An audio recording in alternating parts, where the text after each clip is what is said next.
I'm going to try and demonstrate to you today how to produce a multi-tonal shaded colouring of a character portrait of a character. Now, when you're using coloured pencils, it's really important to, when you're shading with them, if you want to get good tones and good sort of shade and show the light accurate, show the colour tones that are reflected on the face, that kind of thing, it's really important to tackle colouring pencils in a similar way to how you would tackle a drawing using a range of pencils. So the way you might blend lights to mids to darks, and also obviously with colouring pencils you're using colour, so you also want to think about how you might blend different colours together as well. So the drawing that I'm going to do my demo on, if you can see that, is I've just done a sketch of baby Groot. Now baby Groot is not a human being. You guys are at the moment drawing people. But he is his whole facial features are based on a real human's head. If you look at I was looking at the structure of his head as I was drawing it. I still use the Loomis method to create my drawing. If you can sort of see my very light lines at the moment, I've got the side plane of the face, I've got my centre line down the middle, I've got my eyebrow line, which is halfway through the circle. So I'm still using the exact same method that you're doing when you're using your Loomis head. But the reason I've chosen this one is to show you that you can use the same Loomis method of drawing faces and heads for non-standard human looking characters as well, as long as they've got a human-ish kind of proportions to them, which little Groot does. He has the same proportions as a young child, with the large eyes, very small little, not really much of a nose there at all, small mouth, big cheeks, sort of large sort of forehead. So you use the same method for drawing non-human characters as you would for drawing human characters. Now, what I want to do is, because I've drawn it, as you can see, really lightly, you need to make sure it's light because you don't want these pencil lines shining through your coloured pencil at all. But before you do any colouring in, you must rub out all of your guidelines, because those are going to show through as you start colouring, especially where you've got lighter areas. So it's really important that you do rub out your guidelines. You don't need to show them that they're there. The fact that you've got an accurate, well-proportioned drawing should be enough to show that you have used the technique well. The main purpose of this, the technique of using the Loomis method, is to learn how to draw people accurately and to proportion. So before you start colouring, a couple of things you need to do. I'm just going to move that out of the way for a moment and just bring in a scrap of paper that I've just grabbed. First thing, these are the colours that I'm using at the moment, so a range of different colours. First thing you need to do is make sure they're all nice and sharp. Okay, so take some time to go through and sharpen all of your pencils so you've got a nice tip.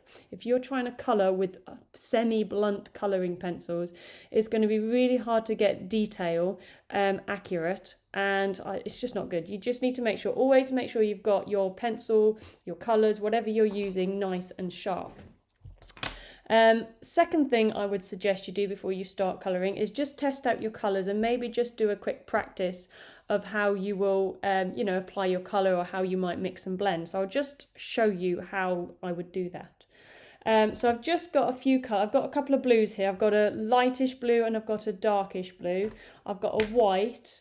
Maybe I'll blend in a little bit of yellow as well, just for, just to show cross colours as well, blending. I've also got a couple of blending sticks. If any of you have used these before for working with pencil tonal shading, you can use them just as well for colouring pencils as well. They blend really nicely. If you don't have one of these, then a cotton bud or a tissue does the job just the same. So you can use these tools for blending as you would when you're blending pencil colours. These are obviously not graphite, so they won't blend quite as easily, but they will still blend, and you can get a nice blending effect using these blenders. So first thing, once you've sharpened your pencil, the other thing for practicing, I don't know if you notice on my yellow here, I've got a bit of old colour from a previous use. So on a scrap of paper, it's worth just making sure that your pencils are clean and you scribble off the bit of dirt, because otherwise that's going to appear on your drawing. So I'm going to start by blending two tones of colour together first, and then I'll add some white, I'll add some yellow, maybe even add a bit of black or brown or something like that perhaps. So when you're using coloured pencils, a couple of things you want to bear in mind. You want to get a nice, even, smooth coverage. What you don't want to see are like the pencil lines. And you get like that, it just doesn't look very good. And you get pencil lines usually if in some areas you're pressing light and in some areas you're pressing hard, and it just looks a bit sort of childish. What you want is something a little bit more sophisticated than that. So start off by pressing really lightly.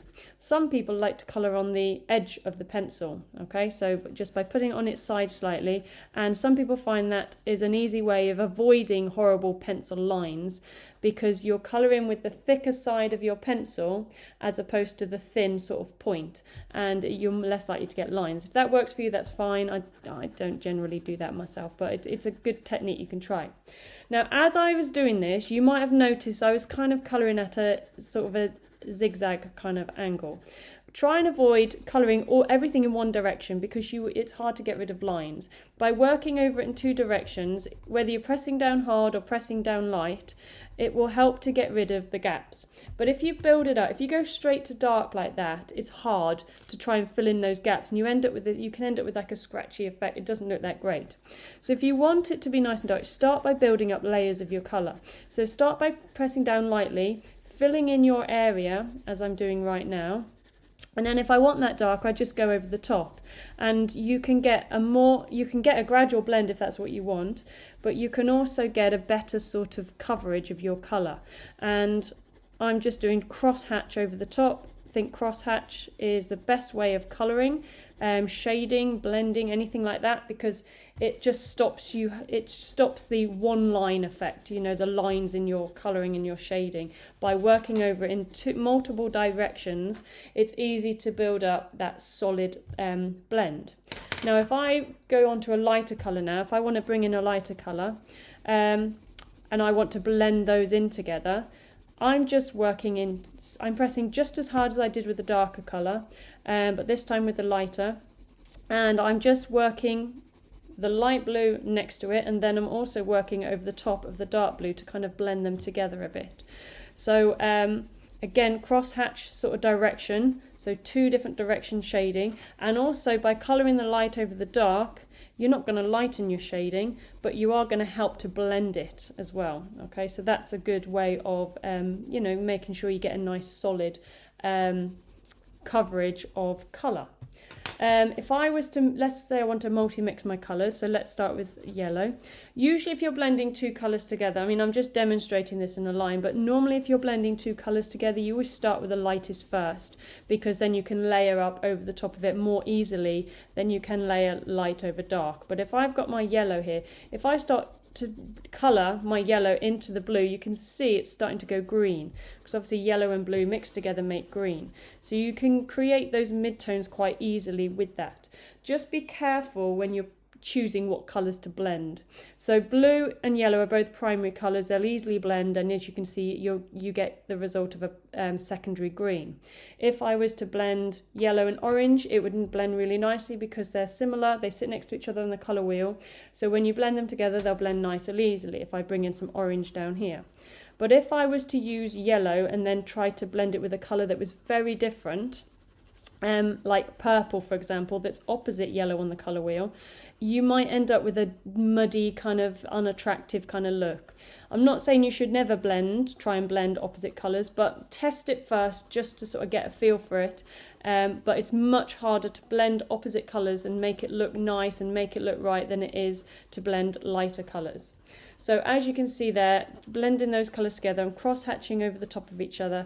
Then I'm going to bring the yellow back down. I'm going to press a little bit hard with that yellow because I want it a little bit brighter. So you're layering up your colour on top of each other, and each time if you want it to go darker or brighter, the colour, then you just press a little bit harder each time you go over the top of it, and that's how you get a nice even coverage, a nice gentle blend. Just be careful when you're doing dark over light not to press too hard, because you want to get a gentle blend, and the orange is much darker than the yellow.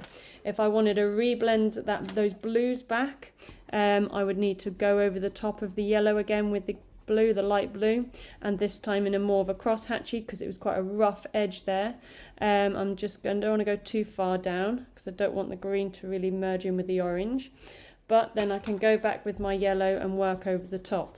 So blending with coloured pencils should be done in or approached in a similar way as blending with pencils, but obviously you're not just thinking about light and dark as you would with pencils, you also think about light, dark and colour as well. So do some practice first of all, test your colours, just to see what they look like. So looking at this, you can see it's a dark red, but actually what does it look like when it's coloured out? Okay, so it's actually quite a bright red. And again, just check your edges, you don't have any dirt on, because there's a bit of blue on this one, because you can ruin your drawing if your colours aren't as clean as they could be. And obviously if you sharpen them all, then that should get rid of any bits of excess or old colour. So it's worth spending a bit of time practicing first, just practice blending your colours, as well as practice thinking about what colours work well together, what colours blend well together. I nearly forgot to show you this. So with this, you can just work over the top, and I'm just pressing down on the edge of this blender. If you've been using it for coloured for drawing pencils and you've got like a black edge, the black edge is going to come off and muddy your colour. So I'm pretty sure if you've got one of these, when you bought it, you should have had a little sort of sandpaper thing like this. And I'm sure you already know this, but just make sure that you colour, or it just cleans off the excess dirt that's on there if you just work over it, just sort of colour onto it. It also gives you a nice sharp edge as well if you keep turning the pencil round and round as you just scribble over the top of it, and it just cleans the tip for you. But I'm sure you probably already know that, but just in case you didn't. So I can use this now to just go over the top, and it will just soften my shading and my blends quite nicely. As I'm sure if you can see that very well, but it looks a bit clearer to my eyes than it does on the screen. But just give it a go. And if you don't have one of these blending sticks, then use a cotton bud, does exactly the same thing, or a tissue, a bit of tissue as well does a similar thing. Anything else before we move on? Right, I'm going to leave it at that for now with that.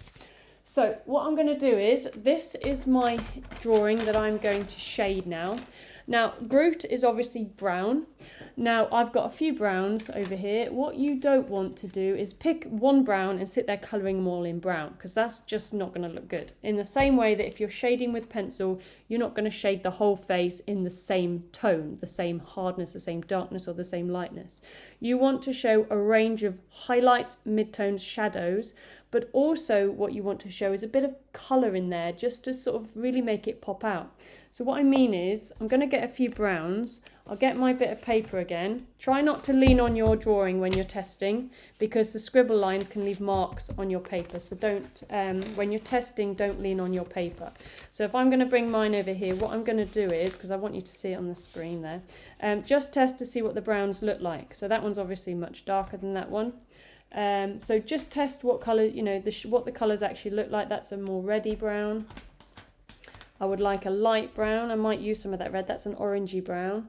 I'm just looking at my picture of Groot, which is on my computer screen at the moment. So I'm going to bring in maybe some yellows for highlights, or maybe this yellowy orange. That's a yellowy orange. I'll probably go with that. Yeah, I think the orangey. Let's go with the lighter one, I think. But I can come back and grab that. Maybe I'll use both of them. And maybe a black. I don't have much of a black left, actually. I need to buy a new one. I've got a tiny bit of black left. And maybe, well, he's got a bit of green growing in his hair, top of his head, but I'll leave that for now. I might bring in some orange highlights just to make him really stand out.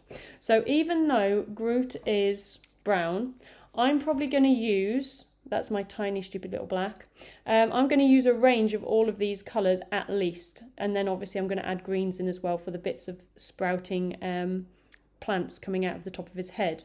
So don't just think, oh, this is a skin colour, or the colour of the whatever it is I'm colouring, this is all I'm going to use.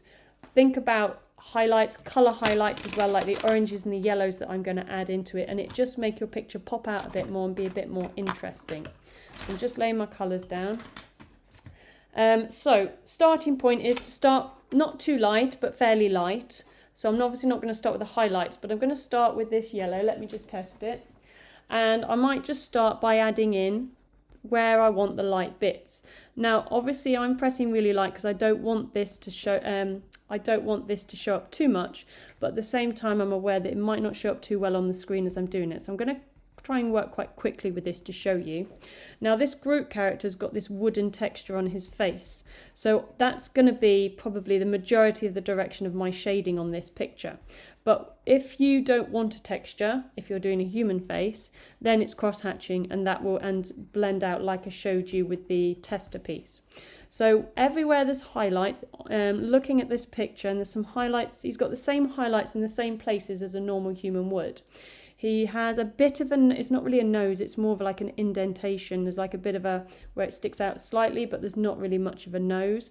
There's some highlights here. So the highlights, when I'm shading this, it's exactly the same as shading a traditional looking human, only probably wouldn't use these, maybe use these colours, I don't know. You can use any colours you want really when you're colouring somebody in, as long as you use a range of light, mid, dark tones, and you exaggerate those dark tones, and you really emphasize those highlights.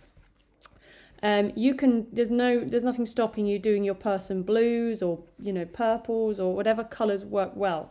The key is getting the mix of light, dark, and mid tones right. That then you can do anything you want with it really. So I've just brought in some highlights. Now I'm going to go to the slightly darker because I'm just going to work around that. Yeah, I did sharpen this. And I'm just building it up bit at a time. I'm trying to work quite quickly to show you, but obviously you're going to want to take your time with this because you want to do it nice and carefully and slowly, and you want to sort of build it up bit at a time, carefully, making sure you're looking at your reference. My reference is on my computer in front of me, and as I keep saying, it's really important to have your reference in front of you and refer to it, to look at where are the highlights, where are the midtones, and I'm building it up a bit at a time. Groot's not yellow, but I'm going to build my browns on top. I'm layering my colours on top of each other. Always start from light, obviously, because it's hard to put a light colour on top of a dark colour. But you're building up those tones bit at a time. So at first, it might look a bit weird. It looks like, like it's on fire at the moment a little bit. But I want these yellow bits sort of shining through and these orange bits shining through the brown. I don't want it to be, because when I look at the picture, I'm looking at Groot. He's kind of pale. There's not that much yellow on there, but I wanted to just make it sort of stand out a little bit more. Against the darker tones that I'm going to use. Now, I could obviously need to go to the edge. The edge is in shadow. I'm looking to see where my light source is. It's really important that you identify your light source. So looking at this picture, the light source is coming from this angle. So the back end of him is in shadow, under his cheeks in shadow, under here is in shadow. So it's really important to identify where those light bits are. But at this stage, when you're adding your highlights, it doesn't matter if you overdo it. If you're not quite sure where to put the highlights, then put it in more places than you think it should be, because you can always cover it with your darker colours as you go. And sometimes the hardest part of starting a picture is, where do I start? What do I start with? I don't want to ruin it, So by building up the really light bits first, and even if you overdo it, because you can bring back your darker tones, just, that's probably the easiest way of making a start. So, so start by building up those really light areas. Now I'm going to bring in some oranges. I don't want too much orange. I want them sort of on the mid-tones in between the light and dark areas. And I don't want a smooth texture because I want this kind of grainy wood texture. But underneath the eyes, there's a bit of shading, so I am going to do a bit of cross-hatching there. So some more gentle shading under the eyes.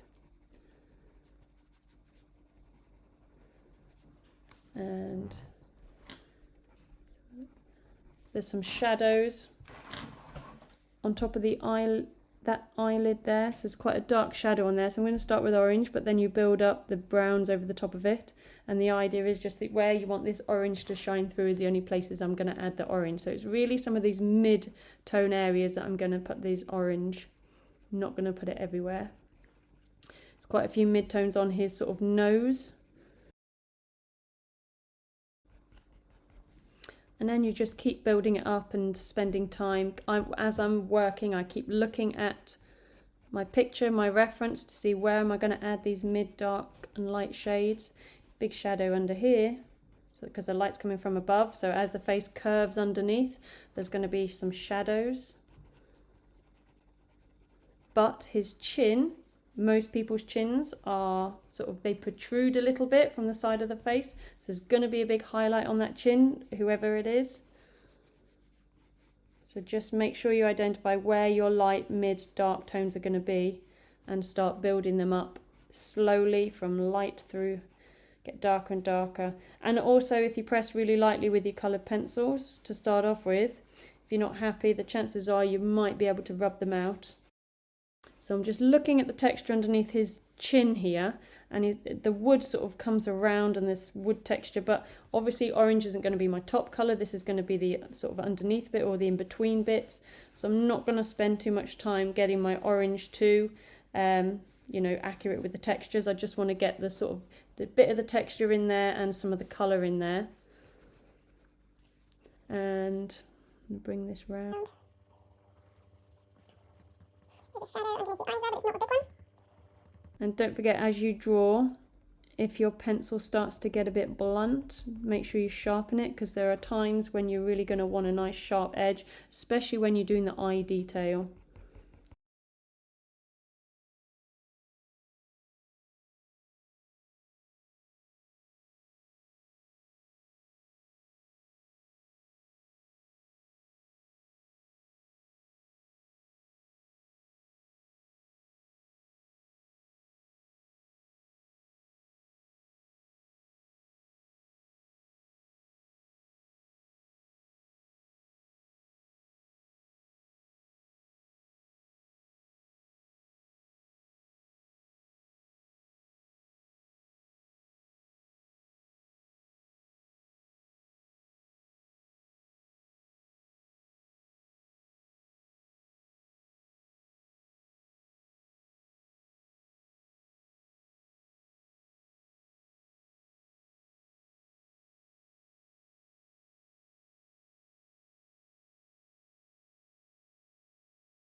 But for the eyes are pretty much black for the most part, but I don't want to do them jet black because they'll just look too dead. So I've outlined them first in my tiddly little black. And then I've identified where the highlight is, because there is obviously a highlight in his eyes. And in this eye there's two highlights. But I'm just going to focus on the one side for the purpose of this video. So I've just gone over it in a brown really lightly, and then I'm just going to build over brown a bit darker, and then I'll go over with black at the sort of the end. I'll put his pupil there, just rather than having a solid black eye is just, you know, it's not going to look very nice. And in terms of where I'm putting highlights, and when I look at the picture of Groot, he has black eyes, but it's not in the picture, it's not jet black. There are sort of black areas, there are highlighted areas, there are sort of in-between areas.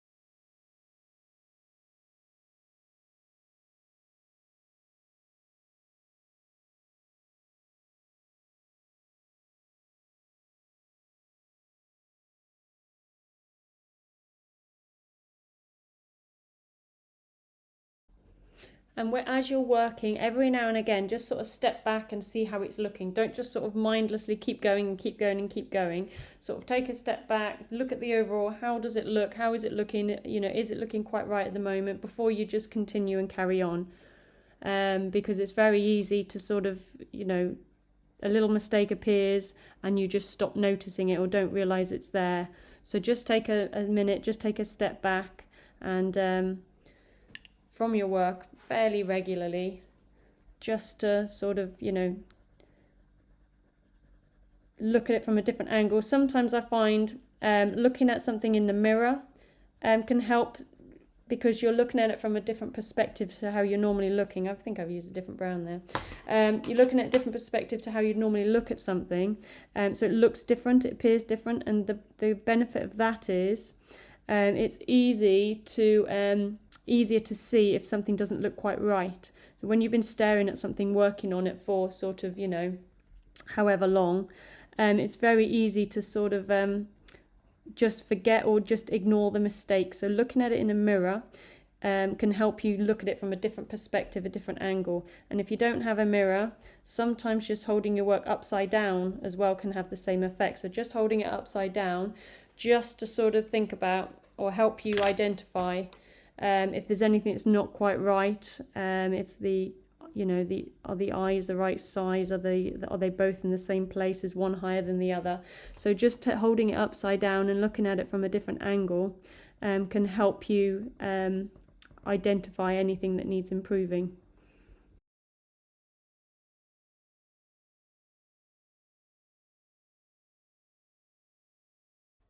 Right, so what I'm working on right now is I'm just going over my darkest areas, my darkest lines with my darkest brown.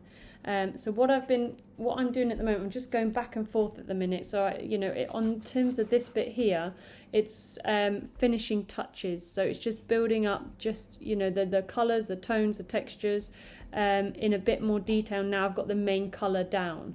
So what I'm doing is I'm just going back and forth and back and forth. So previously I told you to layer up your colours from really light, so your yellows, then your light oranges, and then your light browns, and then your darker browns at the top.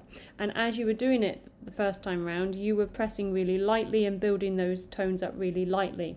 Whereas now, once we get to the stage where the colour's laid and we're focusing on tone and detail, that's the main thing now, building up darker tones and detail. So I'm moving now between light, dark, mid, light, dark, mid as we go. Some of these yellows that I've just done here, I went over the top of it with the yellow, pressing quite hard this time, just bringing out those light bits and those light reflections. And now what I'm doing is I'm going over the top with my colours, firstly lightly. If I'm applying the colour sort of on top of another colour, like here I want some more brown, so I'm applying it nice and lightly first of all, because I don't want to put it on too heavy to start off with. It won't look quite nice. But if you build it up little bit at a time, so lightly first, and then as I've started to do over here, then I'll go back and add my darker shadings. I've kind of stopped here, so I don't want to go too far, because obviously I need to build up those layers of colour as well, which I haven't done yet.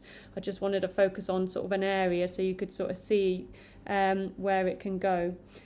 So once I've got that, it's a bit brown, so I'm going to bring in some of the, let's try some of this orangey brown, so it starts to match the multi-tonal other areas. So looking at my picture, it's sort of a similar tone. I want a similar sort of tone to this side. I want to match on both sides now. So I'm going to bring in this orange. I'm pressing a bit harder this time because the orange is going over an orange I already put there, but just wasn't dark enough or bright enough. I want to blend that orange into that yellow a bit, so I might get my yellow and bring that down into it. So back and forth with my tones. I've got my pencils in my hand because these are the ones I'm using, so I'm not going to forget a colour, or I'm not going to get confused by all my other colours that are sort of over there. So I've got them in my hand and I'm just moving between them as I go, building up the layers of detail, the layers of tone, the layers of colour, until I get to my finished state. So I'm going to sort of end it there for now, because the rest of it is just repetition of what I've been doing. So a few things that I want you to bear in mind with as you develop your drawing. Firstly, make sure your colours are all nice and sharp. That yellow, obviously I've been using it quite a lot. So it's worn down a lot, so I really should have sharpened that. But I've got no detail on here that's yellow. The yellow is mainly just flat colour. But when it comes to my browns, and particularly my dark browns, it's really important to make sure you've got a nice sharp pencil so you can get in the detail, you can get some nice thin lines on your, as my texture on the face as well. So make sure you've got a nice sharp pencil where you want to record accurate detail. So make sure your pencils are sharp, make sure your pencils are all to hand, make sure you use a range. Your picture's going to look so much more interesting if it's multi-tonal, thinking about a colour scheme. So obviously don't go crazy. I've not added any blues or any cool colours in there. Perhaps I could, if I wanted to, add some cool blues in the shadows perhaps, but I didn't really want to do that. I wanted to keep it quite warm.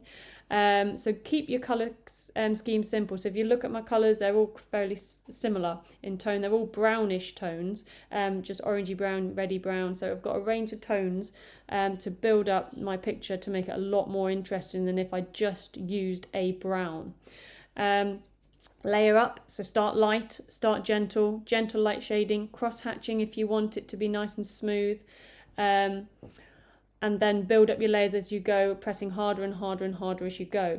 What I would do at the end, not quite at the end yet, I would use my colour blender and I would just do a little bit of gentle blending. Now you've got to press a bit harder and you've got to work a bit more into it than you would with normal coloured pencils, but you can get a bit of a blend, and also you don't want it over blended anyway because, well, I don't for this because I want that woody texture. But if you wanted it to be a bit smoother, you could work over the top with this and cross hatches to help smoothen any sort of pencil lines that you can see in your work. But I would probably, you can do it as you go, you can do it at the end, it's up to you how how your work's developing.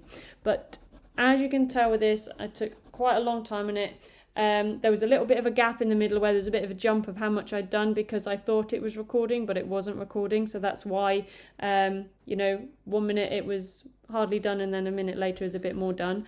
So that was an error on my part there.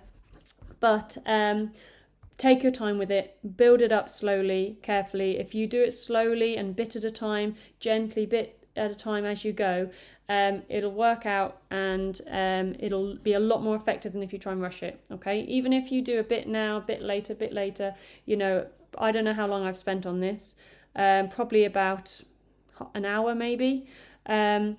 So I'd probably spend at least another hour just finishing it off because I've probably done about half of it at the moment. I've done the face, the most important part, and even then it's not finished. Like there's little bits I'd want to do. I'd probably put a bit more shading in and around the eyes there at the bottom. I might want to add in just little bits of detail, and obviously there's the twiggy bits that are sort of coming out of the top of his head as well. I'd probably, looking at this, maybe just lower his chin ever so slightly just to give that a bit more space. I think I would definitely do that, just lower that slightly.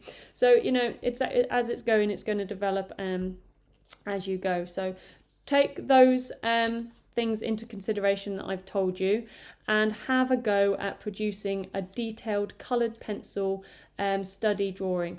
As you can see, my drawing was done mostly with these colours here, so you don't need to have loads and loads of colours, and these are just basic colours. These are just ones these are the ones we have at school. Okay, so these are just ones that I've borrowed from the classroom, so you don't need anything fancy to do some good coloured pencil work. So give that a go and good luck, and can't wait to see what you come up with.